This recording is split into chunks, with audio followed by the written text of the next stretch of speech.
एक बार क्या होता है, एक बकरी होती है बड़ी परेशान जंगल के अंदर अकेली। अब डर लग रहा होता है कोई काट पीट के ना फेंक दे, कोई जानवर हमला ना कर दे, और बड़ी स्थिति अजीब, बड़ी परेशान अंदर से। तो सोचती है, एक आइडिया लगाती है, एक एक करके सारे जानवर बारी बारी से आते हैं। पहले ये आता है, फिर वो आता है। जब भी कोई मारने के लिए आता है तो बोलती है, कहती है आप मार तो लो, लेकिन ये साथ में जो पंजा है मेरे पैर के पास, ये किसका पंजा है पहले देख लो। तो जो भी आता है, ये आता है, वो आता है, सब देखते हैं, पंजा मतलब किसी बड़े जानवर का लग रहा है। और उसमें जब पास जाके देखते हैं तो पता लगता है शेर का पंजा है। अब पूछते हैं ये क्या, तो बोलती है कि ये मुझे छोड़कर गया है, आगे खाऊंगा। तो एक आता है, दो आता है जानवर, सब प्रणाम करके देवी जी को प्रणाम करके सब निकल लेते हैं। फिर एंड में हाथी आता है, तो उसको भी बताती है कि ये शेर भाई साहब है हमारे, ये मुझे भी खाएंगे रात को आकर डिनर में, तो आप देख लो, आपकी चॉइस है। फिर आकर के वो आप जवाब मांगेंगे आपसे, तो आपको जो करना है वो देख लो। तो थोड़ी देर हाथी भी मतलब सोचते हैं और फिर वो निकल जाते हैं। फिर एंड में आते हैं किंग साहब। अब वो आते हैं, वो कहते हैं ये क्या है, तो कहती खा लो आप भी, क्योंकि आपका तो पूरा हक है। तो बोलती कैसे, वो ऐसे कि एक एक करके सारे जानवर आ गए पूरे जंगल के। तो जब वो खाना स्टार्ट करे तो मैंने आपका नाम लेके उनको एक एक करके यहाँ से भेजती गई। फिर हाथी भी आए, उनको भी सब कुछ बताया। अब एंड में आप महाराज आ गए, जिसका नाम लेके मैं अब तक जीती आई हूँ। अब आपका तो पूरा हक है, आपको जो करना है आप वो करो आराम से बैठ के। आप खा लो, अभी खाना है आधा, अभी सुबह खाना है, जो आपकी चॉइस है वो कर लो। तो शेर बड़ी स्थिति गंभीर हो जाती है। वो कहता है अब मैं क्या करूं। ऐसी सिचुएशन आती है ना हम लोगों की जिंदगी के अंदर की, कभी कभी सोचते हैं हम कि चलो ऐसी सिचुएशन है कि अब सामने वाले ने हमारे प्रति थोड़ा सा वो भाव दिखा दिया है, फेथ दिखा दी है। अब क्या करें, बड़ी कंफ्यूजन में, जंगल का राजा तो बड़ी दुविधा में होते होते तो कहता है चलो कोई नहीं, अभी देखते हैं आगे। बड़ी 1-2 घंटे की मंत्रणा करता है। उसके बाद में अचानक दिमाग में आती है, तो आवाज मारता है दहाड़ जोर से, सारे जानवर आ जाते हैं। तो उसमें से हाथी को बुलाता है, कहता है इसको अपनी कंधे पे बिठाओ, अपनी पीठ पे इसको बिठाओ और जंगल के बाहर छोड़ के आओ। और जंगल के बाहर जब गांव आ जाए तो गांव के ज्यादा अंदर मत जाना, लोग परेशान हो जाएंगे, डर जाएंगे। तो वहीं से इसके बिल्कुल गेट पर इसको छोड़ आना, लेकिन जब तक छोड़ के ना हो तो बीच में छोड़ के मत आना। कहीं इसको कोई दिक्कत हो गई तो फिर मैं वो समझा देते हैं अपनी पावर। तो हाथी के ना बैठ के सूंड से कंधे के ऊपर पीठ पे बैठ बैठ के आराम से, बीच में पताकाएं आती हैं, बहुत सारी पेड़ आते हैं, तो वहां से फल भी खाते हुए चलती हैं, तो पेट खाली होता है वो भी भर जाता है। फिर धीरे धीरे घर आता है। तो हाथी बोलता है मेम साहब आपको यहाँ उतार दूं।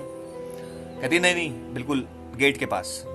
तो गेट आ जाता है, तो कहते हैं अब यहाँ उतार दें, 2 मिनट रुको। वो आवाज मारती है अंदर, तो बकरी की जो फैमिली होती है वो गेट खोलती है, कहती है अपनी जो सूंड है उसको थोड़ा अंदर सरका दो, अपनी सूंड को थोड़ा अंदर सरका दो। तो अंदर वो सरका देते हैं, और मैडम कोई आ गया। कहती बस, फिर मैं आराम से उतरी। तो उतर के अपना वो चले जाते हैं। शेर को पूरी इंफॉर्मेशन दे दी जाती है, एक एक स्टेप बाय स्टेप कि क्या हुआ। तो कहने का मतलब है कि जब जिंदगी के अंदर, जीवन में हम किसी के प्रति डेडिकेट हो जाते हैं, खुद को शरण में, किसी की शरण में खुद को बिल्कुल डेडिकेट कर देते हैं, शरणागति, शरण में आए हुए की गति हो जाती है। अब ये कलयुग है, यहाँ भगवान चेंज हो जाते हैं। अगर किसी को कोई बेनिफिट नहीं हुआ तो भगवान की चेंजेस स्टार्ट हो जाते हैं। आज ये वाले भगवान, ये वाले भगवान, आज इस गुरु को मान रहे हैं, कल को उस गुरु को मान रहे हैं, तो यहाँ तो चेंजेस स्टार्ट हो जाते हैं। जहां पर मांग बिल्कुल स्टॉप हो जाती है, न्यूट्रल सिचुएशन, अच्छा भी तू देगा, बुरा भी तू देगा, तेरी चॉइस है, तू आज अच्छा दे चाहे। ऐसी जब फेथ आ जाती है किसी भगवान के प्रति, गुरु के प्रति, दैट इज कॉल्ड। तो इसी स्थिति के अंदर क्या करना है? अब कलयुग में सबसे बड़ा उपाय, सबसे रामबाण उपाय, शरणागति। सरेंडर कर दो अपने आप को। जब सरेंडर कर दिया जाता है, देखा है ना कि वो फिल्मों में दिखाते हैं, सरेंडर कर दिया, बस अब आपको देखना है, क्योंकि गलती हमने करी है या हमने गलती नहीं करी, अब आप फैसला करो। तो सरेंडर की बहुत बड़ी महिमा बताई गई है। विभीषण कहा रावण के साथ होते तो हो सकता था मारे जाते, वो शरण में चले गए। चलो, डेडिकेशन से साम्राज्य मिल गया, एक विश्वास से। आपको जो करना है, अच्छा बुरा आप देखो, राजा रावण, 1 गर्दन काटी, 2 गर्दन काटी, 3 गर्दन काटी, 10 काट दी। शिव जी के प्रति पूरी श्रद्धा, शरणागति, समर्पण। मैं आपका हूं, आप मेरे हो, अब आपको देखना है कि क्या करना है मेरे साथ। तो शरणागति में बड़ी पावर होती है। भक्त प्रहलाद आग में बैठ गए, आग में बिठा दिया गया।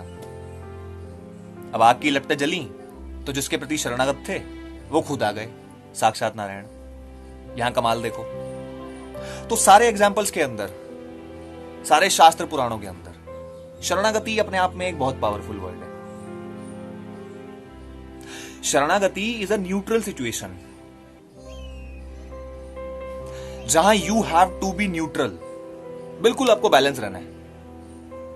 आज अच्छा दे दिया, पेट में डाल लिया, खाना खा लिया, कल को बुरा दे दिया, कोई बात नहीं, हम तेरे हैं, तू हमारा है। अच्छा रखेगा तो ठीक, बुरा रखेगा तो ठीक, बुरा रखेगा तो तुझे भी दुख होगा, क्योंकि हमने तो सरेंडर कर दिया अपने आप को तेरे को।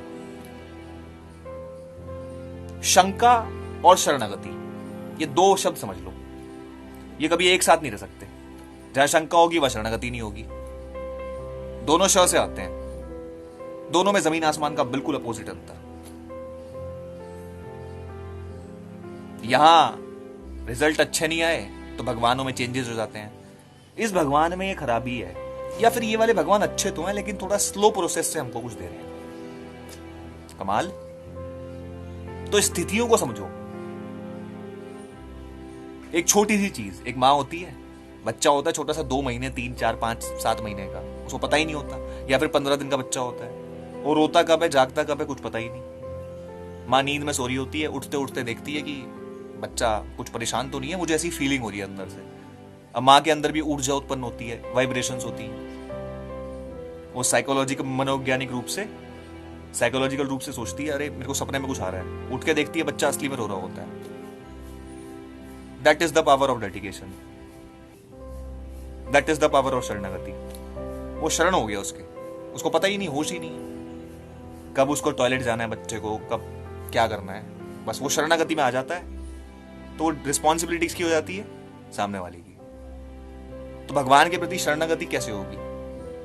भगवान चेंज करने से थोड़ी होगी, उसके प्रति बिल्कुल न्यूट्रल, अच्छा बुरा, प्लस माइनस, नेगेटिव पॉजिटिव, सब कुछ तेरे प्रति। वो बच्चा कभी भूखा नहीं सोता, देखा है ना, वो छोटा सा बच्चा कभी भूखा नहीं सोता। वो 2-2 मिनट में उठ के देखेगी उसकी माँ क्या कर रहा है, कैसे कर रहा है। तो ये पावर है शरणागति की। और इतना आसान शब्द है, इतना छोटा शब्द है कि लोग इसकी आसानी देख करके इसको यूज नहीं करते। कहते हैं तो आसान है, कोई बात नहीं। वेदों का सार, सारों का सार, गीता के अंदर पूरी महिमा, धर्म ग्रंथों में महिमा, ऐसे ऐसे उदाहरण भरे पड़े हैं। तो अपने आप में शरणागति बहुत जबरदस्त चीज है, समझ आनी चाहिए, और समझ भी होती है। लेकिन फेथ कहां से पैदा होगी? और इसका सबसे बड़ा मैजिक ये होता है कि इसकी फेथ ही बिल्कुल अपने तरीके से, अपने एंगल से स्टार्ट होती है, जहां पर आदमी को अपने प्लस माइनस का कोई भान ही नहीं होगा, जहां प्लस माइनस से कोई मतलब ही नहीं होगा, जहां गणित गुणा भाग कुछ होगा ही नहीं, बिल्कुल न्यूट्रल स्थिति, सामान्य, अच्छा भी बुरा भी। उस स्थिति में जाकर ईश्वर मिलता है। और जब ऐसा मिलता है, और ऐसा मिलता है कि हमेशा के लिए अपना हो जाता है।